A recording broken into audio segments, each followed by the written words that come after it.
Tabaga bigas. Gandang tanghali guys, muli na naman tayong lalamon.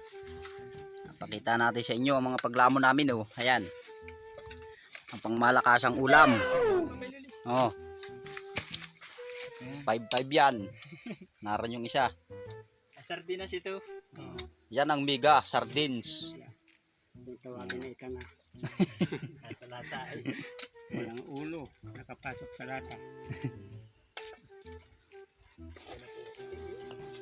Anong ulam mo pa ba Luli?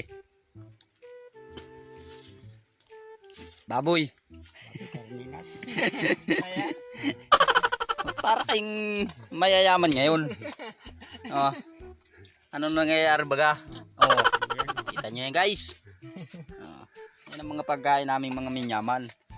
Oh. Ayan, may karapatan akong lumamon at kitang-kita nyo naman. Latag na naman ang niyog. Siyempre hindi tayo mapahuli ang ating mga mahiwagang plato. Ay. Ayan. Banat. Yung isa talaga hindi na mapigilan guys ang gutom oh.